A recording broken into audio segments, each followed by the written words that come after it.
Hello, and welcome to the member-led service of the First Church in Boston, the Unitarian Universalist Congregation in the Back Bay.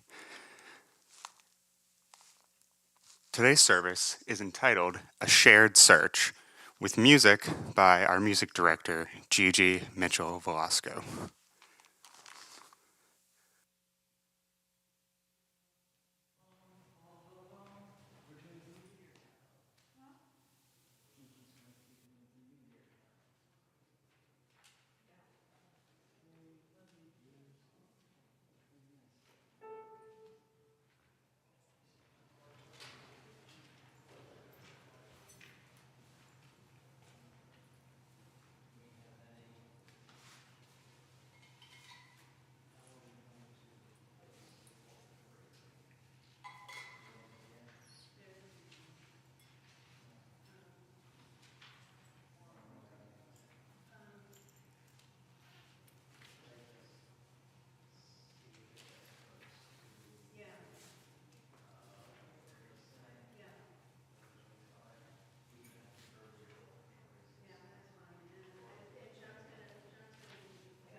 Now let's see, who am I and what am I doing here? Good morning. I'm Peter Bonos, a member of the Standing Committee of First Church Boston.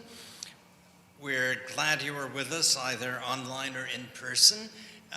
Welcome to our end of the year. Is this an annual tradition yet? I don't know if we've even done it before. Lay-led service with readings by you, the people who hopefully have brought things to read to us, a poem, or an essay, a writing of any sort, by yourself or something that you've found. And there will be a coffee hour afterwards, as always, and we welcome visitors, and we invite you to hang around afterwards and meet with us, talk to us, ask us if you don't know Unitarian Universalism yet, or if you're curious about our congregation.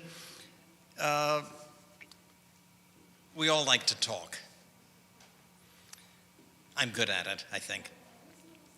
Other announcements.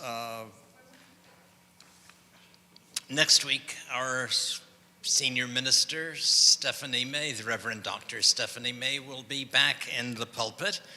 And after that, after her first service, after the service on January 7th, that's January 7th, 2024. I sometimes have to remind people to turn their clocks forward and back. This time you have to turn the whole year forward. A whole new number to remember to write on checks, although that's less of a problem than it used to be, because if you do still have to mail checks, they're likely to be sidetracked and laundered before they get to their destination. But it will be 2024 as of tomorrow. There will be events around town, mostly in the City Hall Plaza area, this afternoon and evening in honor of First Night. There will be fireworks displays. It's an exciting time for a brand new beginning. Meanwhile, we have all of these lovely poinsettias, and sadly, the church will have no further use for them. So if you have room in your home and your heart for one or two of our plants, by all means, come up and grab one and after today's service and take it with you. Stephanie will be taking a vacation after next Sunday's service. She will be available this week, but not the week after, to anyone with questions, comments, or complaints about the church. And we have Winter Wednesdays now. And let's see, does this give you an explanation? It's on the website. January 3rd at 7 p.m. and subsequent Wednesdays. Join the Reverend Stephanie and others for some casual social time, fun themes, good conversation. This week we will consider possible fun resolutions for the new year. There will be a detailed announcement in the e-news on Tuesday, telling you also where the thing is going to take place.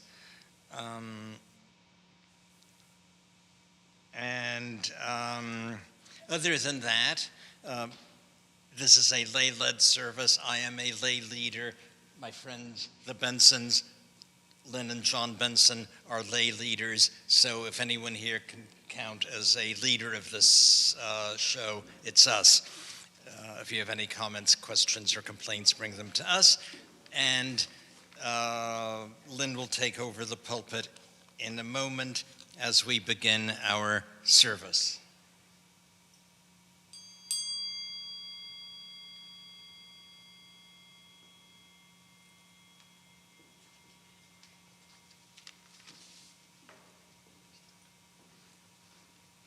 Good morning.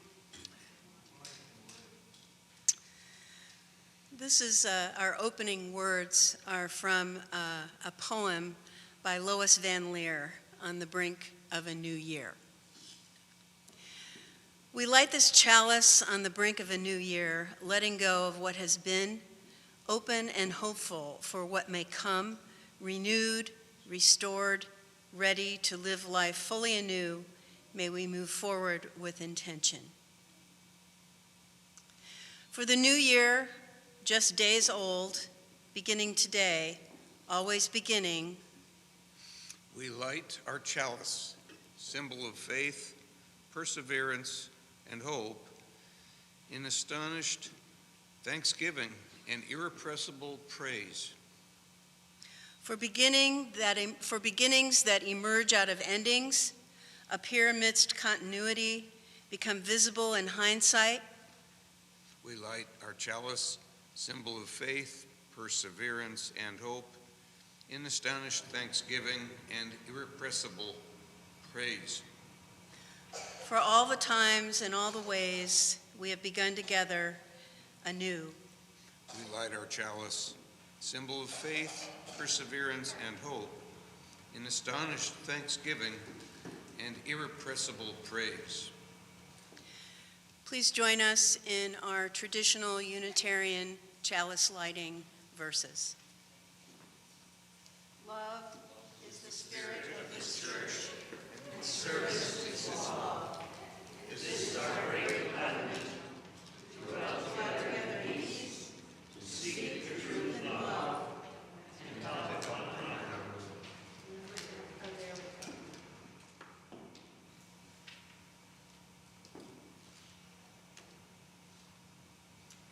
We also have a tradition to take a few moments to greet one another. I think our crowd is so small this morning, I think everybody knows each other.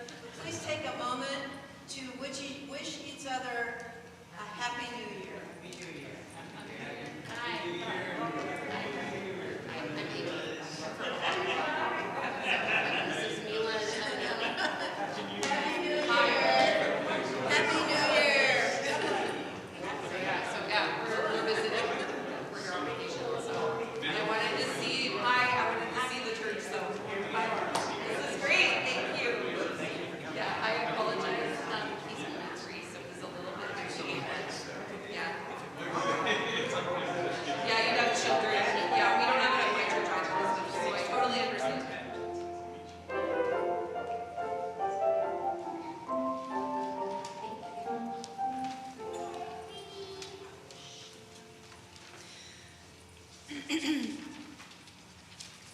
Stephanie gave me another poem in welcome that she had asked that I share with you before we have our opening hymn. It's by Sylvia Howe. She is Minister Emeritus from First Parish in Beverly. We bid you welcome. We bid you welcome on this first Sunday of the new year. Like Janus, we gather with part of us looking backward and part of us looking forward. We gather on the edge of the new year, saddened by our losses, cherishing our joys, aware of our failures, mindful of days gone by.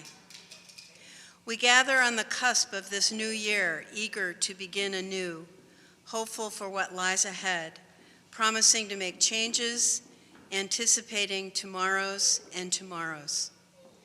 We invite you to join our celebration of life, knowing that life includes good and bad, endings and beginnings. We bid you welcome. And please join in our opening hymn, All Beautiful, the March of Days, number 57 in your gray hymnal.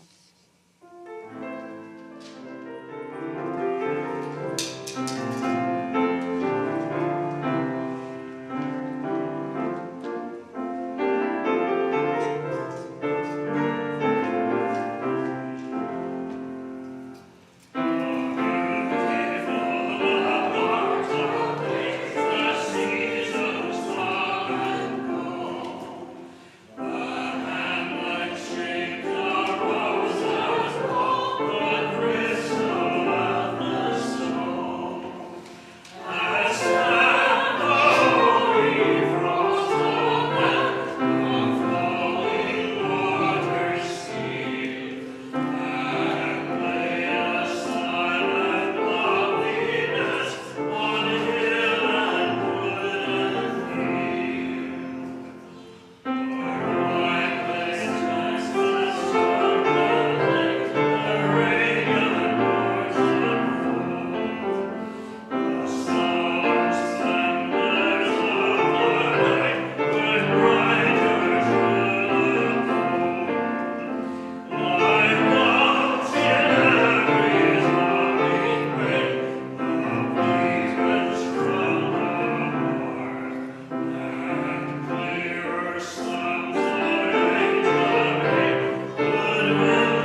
All right.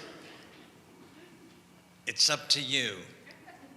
As I've said, I think we have no specific plan. We have no idea how many people are going to bring readings. So to help me structure the flow of the service, could you raise your hands if you have something you would like to read? So I'll know how many. 1, 2, 3, 4, 5, 6. I see at least 6 hands. Okay, let's say we'll 7, 8. Yeah, 8. Okay, so we'll do about 4 and take a break for our offertory and some more lovely music, and finish the rest of them. Okay, who wants to start? Heather. Heather's come a long way for this service. Those of you in the know will know exactly what I mean.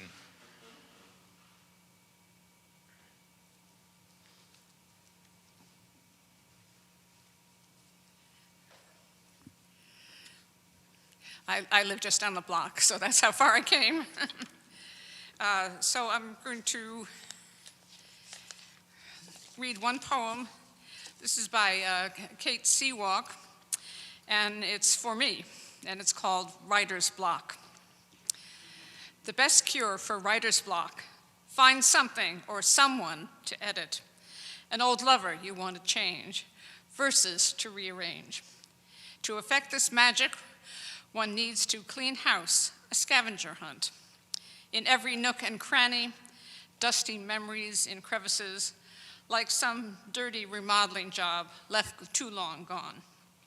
Finding poems on napkins, scraps of paper, scribbled like all writers do, quick images captured like fingerprints, not to be lost or let go. Stuffed away, hiding everywhere, under this, under that, like dust bunnies. Stuff them all into a piñata, blindfold yourself, spin furiously, wildly breaking it till all open. Eager in anticipation, cracking the bar to finish one of those sweet treats.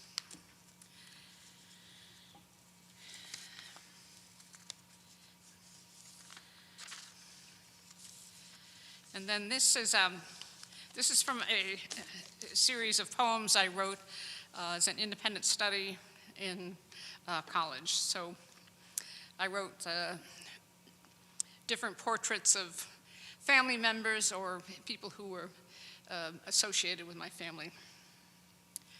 This one is called Ed. Ed stands ill at ease at grandmother's grave, black suit, years old, unfitted white shirt.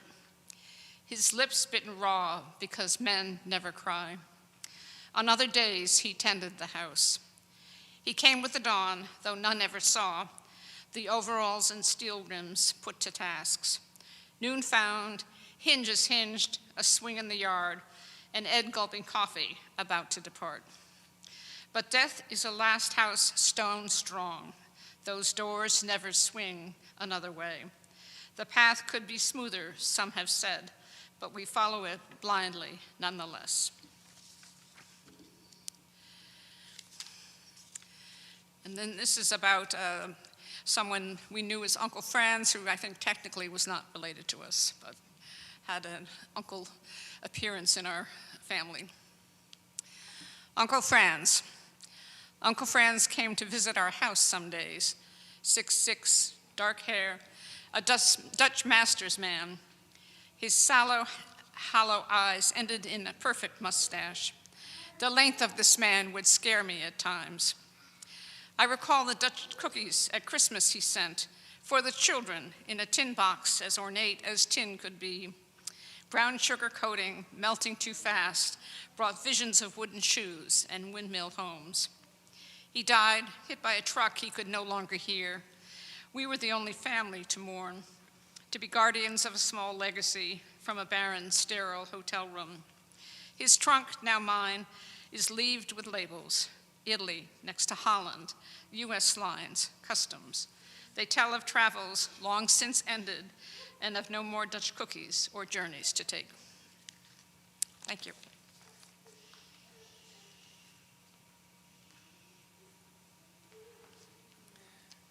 Thank you, Heather. This- the woman whom I met for the first time last week and haven't internalized her name yet, please. You know who you are.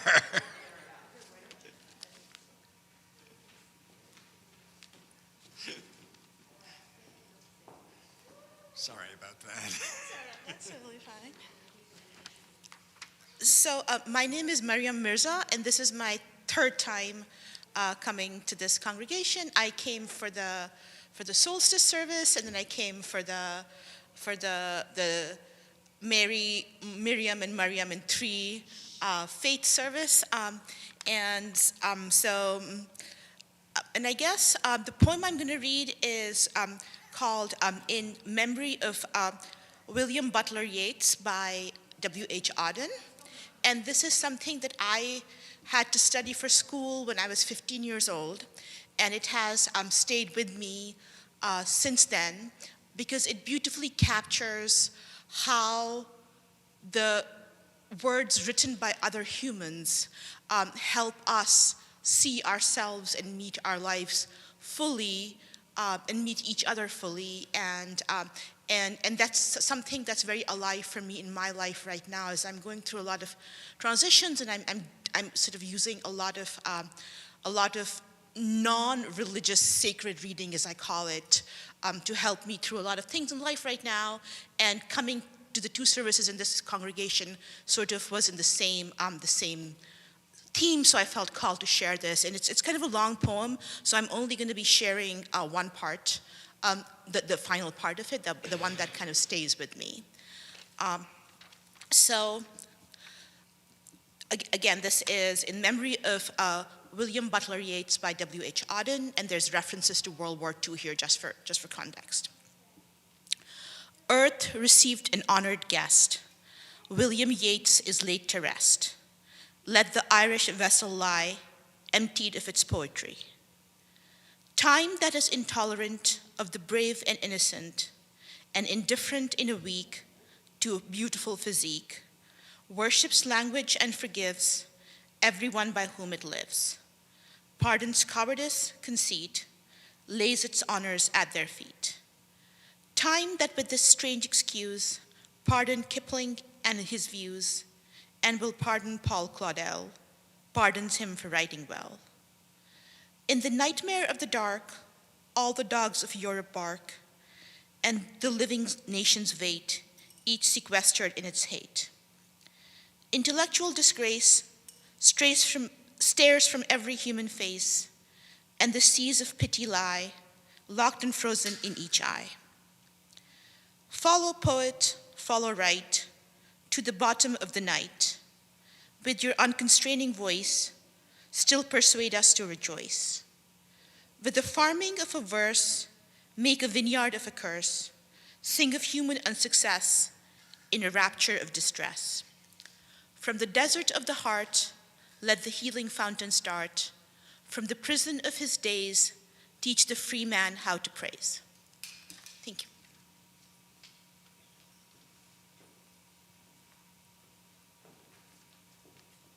Wow, that's an old favorite of mine as well. About 20 years ago at the UU General Assembly, there was a reading in the Service of the Living Tradition, which was by a poet named Appleton or Appleman. If I had known this was coming up, I'd have looked him up beforehand, Philip Apple something, called Karma, Dharma, Pudding, and Pie. And it's closing, I only mention it because it's closing, someday I'll read the whole thing at one of these events, if we have any more of them. But the final couplet, I immediately recognized as a sort of companion, sort of bookend with the last couplet of the poem you've just heard. Before the world goes over the brink, teach the believers how to think. Who's next? John Bergstrom, who comes from the same place that I and Heather do. So we're getting while walking the treads back and forth to the place around the corner.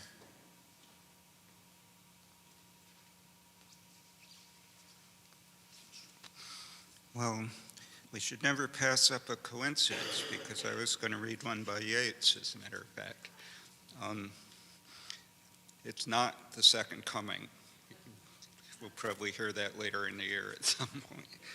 But this one is one I've always liked. It's called Running to Paradise. As I came over Windy Gap, they threw a halfpenny into my cap, for I am running to paradise. And all I need to do is wish someone puts his hand in the dish to throw me a bit of salted fish. There the king is but as the beggar. My brother Morton is worn out with sculping his big brawling lout, but I am running to paradise. It's a poor life, do what he can, though he keep a dog and a gun and a serving maid and a serving man. There the king is but as the beggar. Poor men have grown to be rich men, and rich men grown to be poor again, and I am running to paradise. Many a darling wit's grown dull that tossed a bare heel when at school. Now it fills an old sock full. There the king is but as the beggar. The wind is old and still at play, and I must hurry on my way, for I am running to paradise. Never have I lit on a friend to take my fancy like the wind, that nobody can buy or bind. There the king is but as the beggar. Thanks.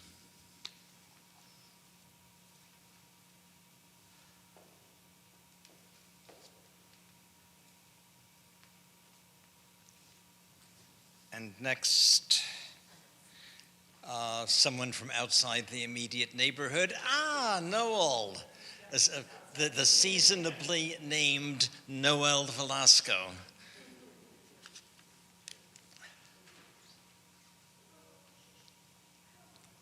Good morning. This poem is by Robert Frost, The Road Not Taken. Two roads diverged in a yellow wood, and sorry, I could not travel both and be one traveler. Long I stood and looked down one as far as I could to where it bent in the undergrowth. Then I took the other, just as fair, and having perhaps the better claim because it was grassy and wanted wear. Though as for that, the passing there had worn them really about the same. And both that morning equally lay in leaves, no step had trodden black. Oh, I marked the first for another day. Yet knowing how way leads on to way, I doubted if I should ever come back. I shall be telling this with a sigh somewhere ages and ages hence. Two roads diverged in a yellow wood, and I took the one less traveled by, and that has made all the difference.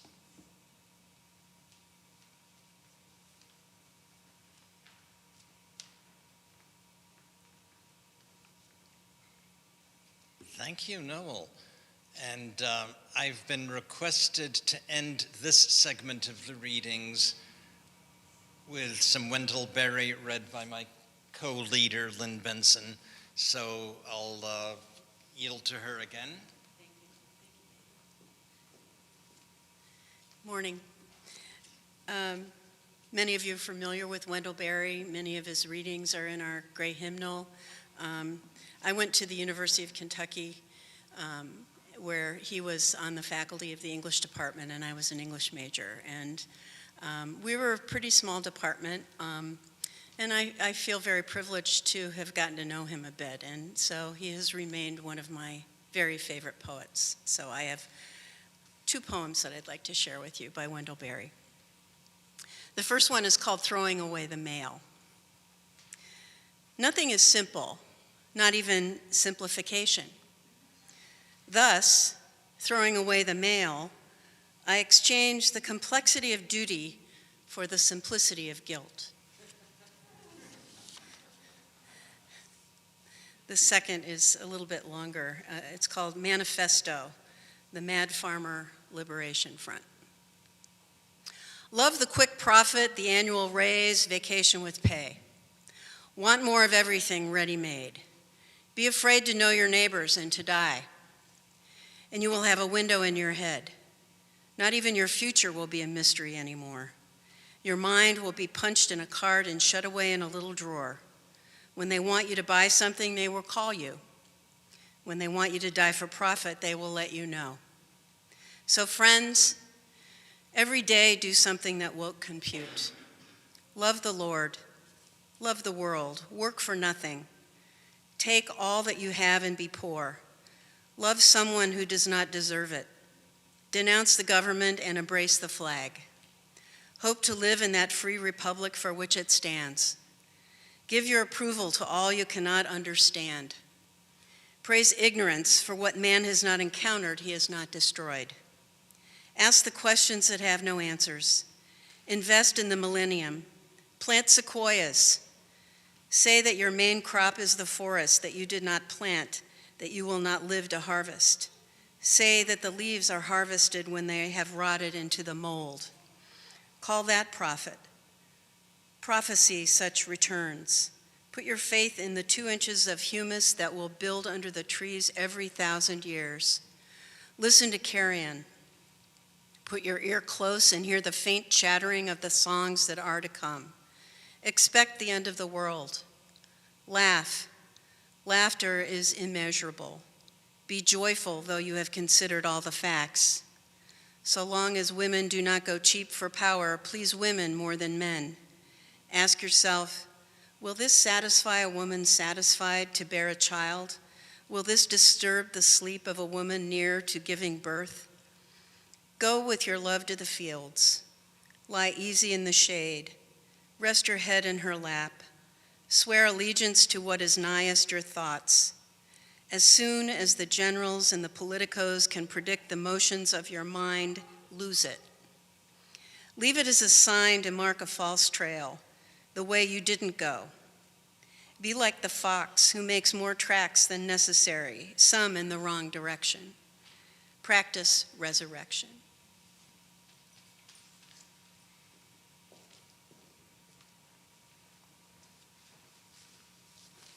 Thank you, Lynn. We're at the halfway point approximately of our reading list and of our service, so I think we've sort of decided to take a break for our offertory and our offer for the care and sustenance of our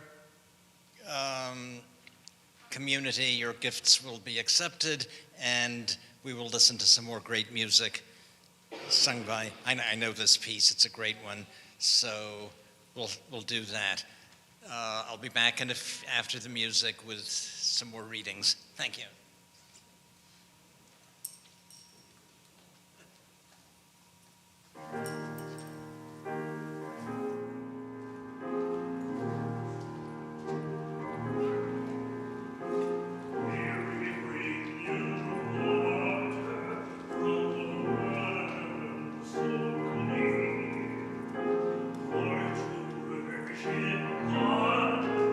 This man he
Okay, who else has a reading? There are a couple more hands earlier. Oh, wow, a newcomer. Please.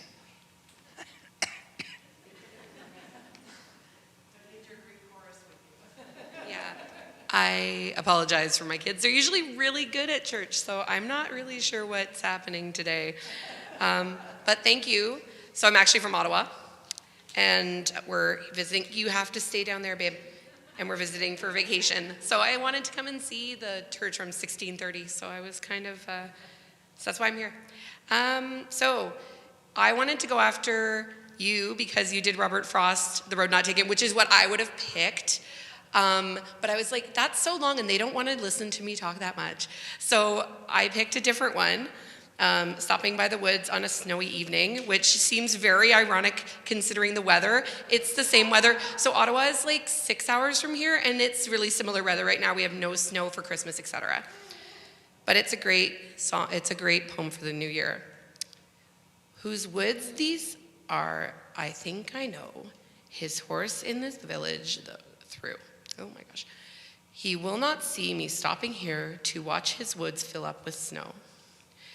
My little horse must think it queer to stop without a farmhouse near, between the woods and frozen lake, the darkest evening of the year. He gives his harness bells a shake to ask if there is some mistake. The only other sound the sweep of easy wind and downy flake. The woods are lovely, dark and deep, but I have promises to keep. And miles to go before I sleep, and miles to go before I sleep.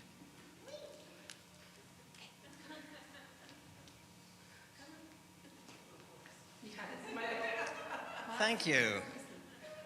A seasonal favorite.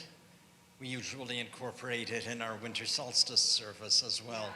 So this is terrific. I think I saw a couple of Joanne has something, and Chairperson Barbara, and is that it? And then one by me, okay? Or am I missing somebody? I can't always see clearly. Lorna has something. Okay, the Hale House Committee is turning out in force. Let's do Joanne next.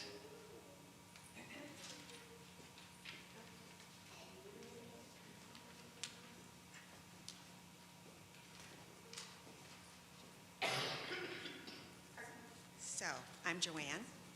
Now for something completely different. This is a poem that I just discovered from written by a very contemporary poet, and her name is January Gill O'Neill. She wasn't from New England originally, but she is now local. Thank you. She is a professor at Salem State University. So I thought this was very appropriate for all of us here in Boston and for tourists. It is entitled Old South Meeting House. We draw breath from brick, step on stones, weather-worn, cobbled and carved, with the story of this church, this meeting house, where Ben Franklin was baptized and Phyllis Wheatley prayed, a mouth house where colonists gathered to plot against the crown. This structure, with elegant curves and round-topped windows, was the heart of Boston, the body of the people. Survived occupation for preservation, foregoing decoration for conversation. Let us gather in the box pews, once numbered and rented by generations of families, held together like ribs in the body politic.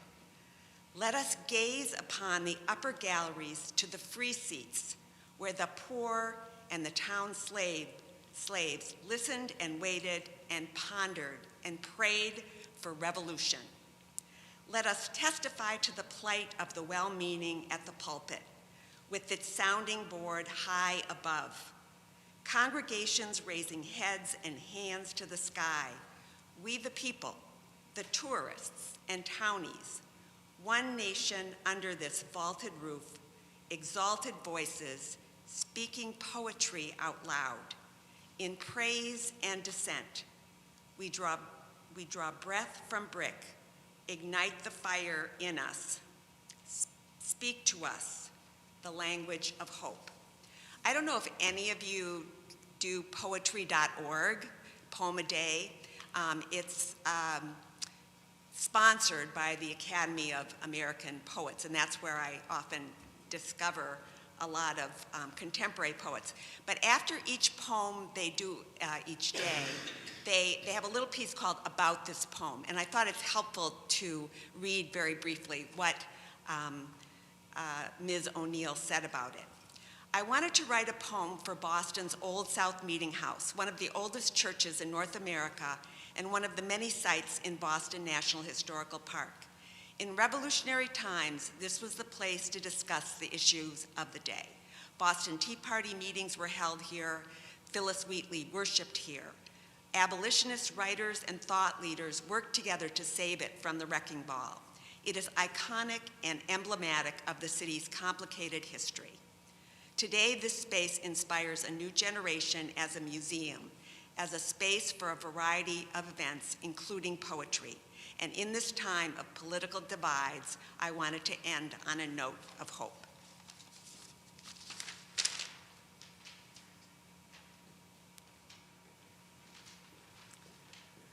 This is great. I'm hearing new things as well as old favorites. Lorna, Barbara, anyone else? John has one also. He's pointing to Lorna. Okay, Lorna. We have a demand, by popular demand, another neighbor of mine, Lorna.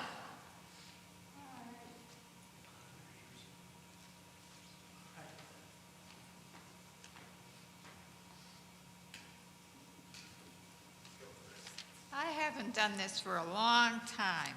I'm Lorna Lynch, and I think I came here in the early 90s from Amherst, Massachusetts. But this has nothing to do with that. This is just something I found last week when I heard we were supposed to think of something to talk about today. And I had copied this when I went to the library. Now, I haven't been to the library but once since COVID started. And I copied this when I was in the library, and I didn't do much but open a book and see something and say, well, I think I want to think about this. So I copied it down and brought it home. Haven't seen it for years. It's titled, When Religion Cannot Kneel. Aristotle said democracy would only work in a culture already committed to virtue. There is no communal myth left that teaches us the essential tragic nature of human life. There is no vision that proclaims the primacy of the common good. There is no transcendent image that makes human virtue a divine reflection. There is no one, and that is capitalized, no, the N and the one O, to reflect, and no one to love and serve. I do not want to live in a world where there is no one to adore. It is a lonely and labored world if I am its only center. My life is too short to discover wisdom on my own, to identify and properly name my own self-importance, to learn how to love if I have to start at zero. The writer of that was Richard Rohr, and it was from a book called What the Mystics Know, and I know nothing about them.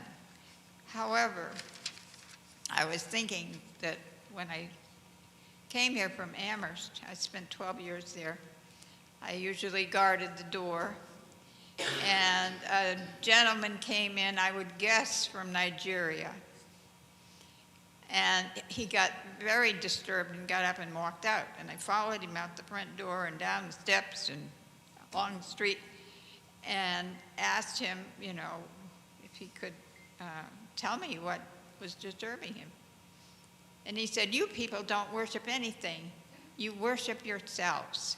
And off he went. So I was thinking that this is a sentiment expressed in these words that I didn't really hear very often as a young person growing up in Unitarianism.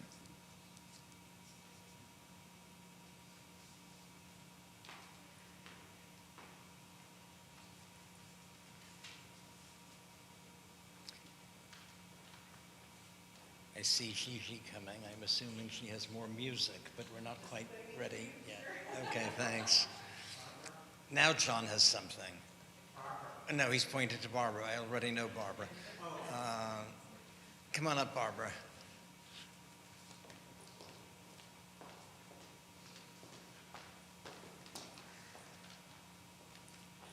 This really is an amazing morning. I think we all feel we're hearing favorite poems wonderfully read, and we're hearing new poems that are like, oh, I want to read that again. I want to have that written.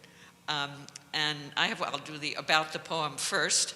I went to my 50th college reunion this year, and one part of it was an open mic, which, as you can imagine, included everything from sort of confessional monologues to contra dance music to two guys who'd been playing guitars together since we were in college, to a sing-along, a really heartfelt sing-along to Mr. Tambourine Man.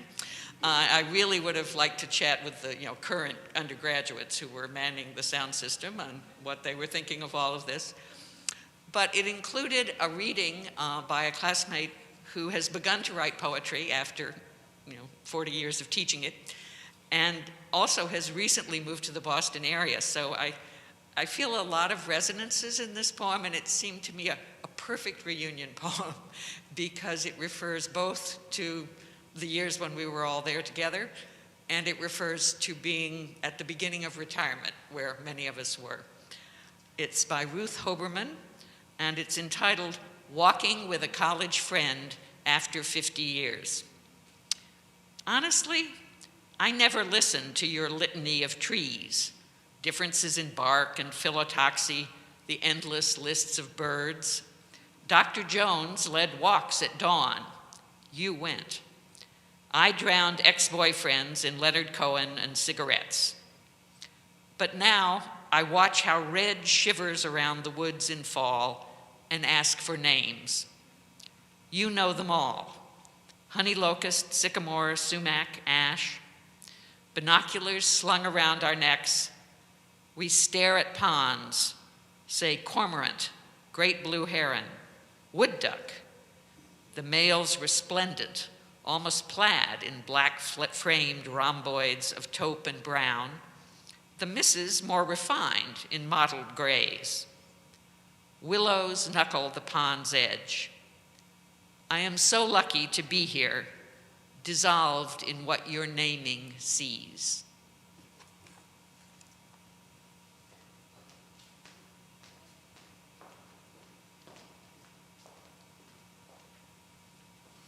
Thank you, Barbara. If nobody else has anything, I will close with a piece that I have found. All the poetry is beautiful. I have some prose, but I think you may like it. I found it inspirational. I discovered it yesterday in the online edition of the New York Times. It was published, I don't know the exact date, but it's dated December 26th, 2023. And it's by Roger Rosenblatt, and I won't read the whole thing. I've excerpted it substantially in a way that I hope keeps the flow of it. It's called This Year, Make a Resolution About Something Bigger Than Yourself. New Year's resolutions are penny ante prayers. You are this way, but you hope to be that way. You used to want this, but now you want that. The assumption behind resolutions is that something must be corrected and improved one vows to be better than one was the year before. The trouble with all such self-oriented promises is that they deal in chicken feed. What does the great wide world care if you lose weight or work out or work harder or quit drinking or smoking? Quit smoking or smoke 3 packs a day. Work out daily or let yourself go. It's your choice. It's your life, your little life. Meanwhile, the world, the whole tortured, self-destructive, polarized, endangered, extraordinary world spins on. What if, instead of planning our exercise regimens, we focused our intentions on all that is undesirable in human activity, wars, bigotry, brutality, the despoiling of the earth, and sought to address it? What if, instead of making a milquetoast resolution, we made airtight commitments? In Leaves of Grass, Walt Whitman writes, "This is what you shall do. Love the earth and sun and the animals. Despise riches. Give alms to everyone who asks. Stand up for the stupid and crazy." He continues, "Re-examine all that you have been told at school or church or in any book." Church. "Dismiss whatever insults your own soul, and your very flesh shall be a great poem." So there, if you're looking for a worthwhile resolution, Whitman's not a bad place to start.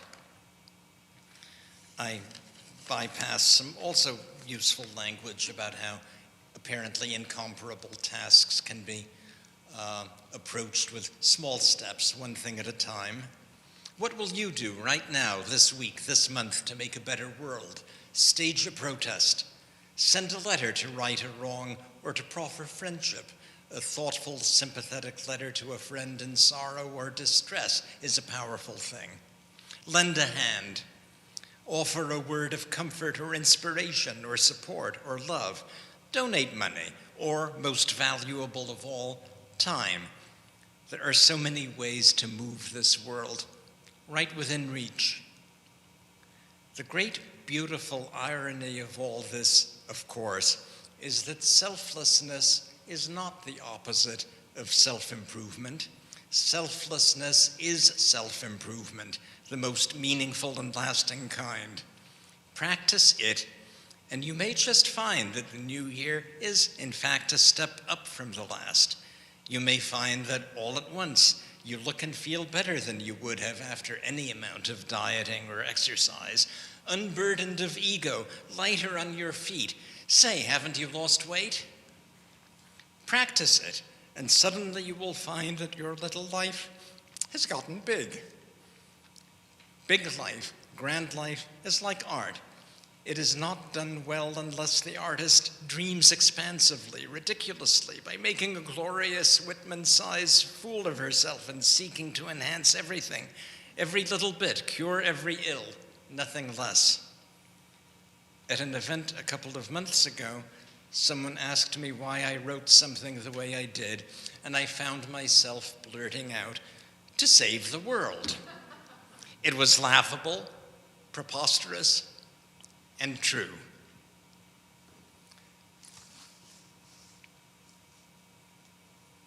And if no one else has a last word, we have a closing hymn, number 350, "The Ceaseless Flow of Endless Time." Time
this service, please join me in the words in your order of service in extinguishing the chalice. We extinguish this flame, not the light of truth, the warmth of commitment, muted by the fire of commitment. These we cherish and carry in our hearts until we are together again.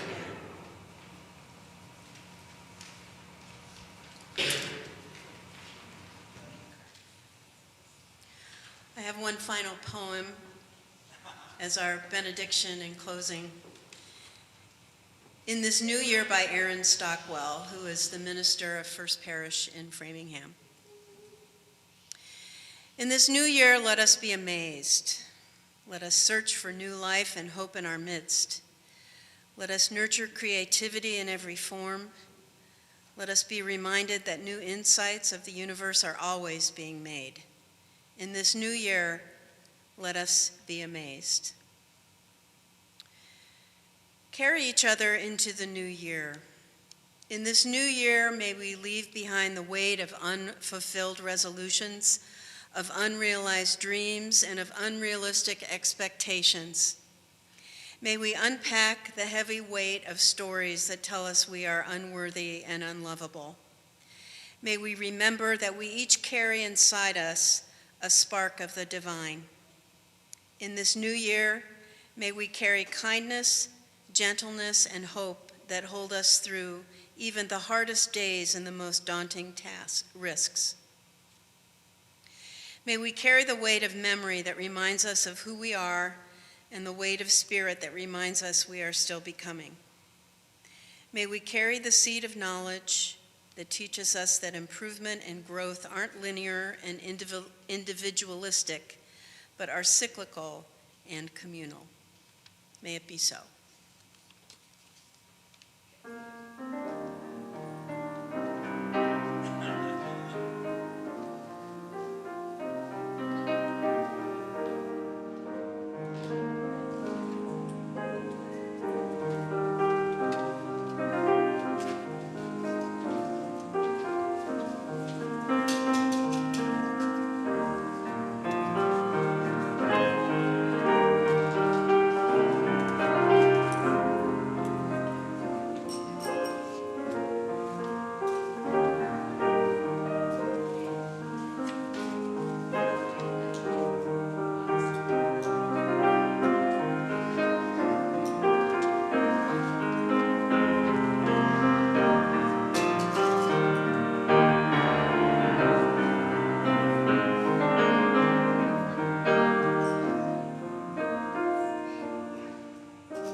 please feel free to join us live each Sunday at 66 Marlborough Street at the corner of Berkeley Street in Back Bay. If you would like more information about programs, services, or membership at First Church, please visit the website www.firstchurchboston.org or send an email to office@firstchurchboston.org. Thank you, and see you in 2024.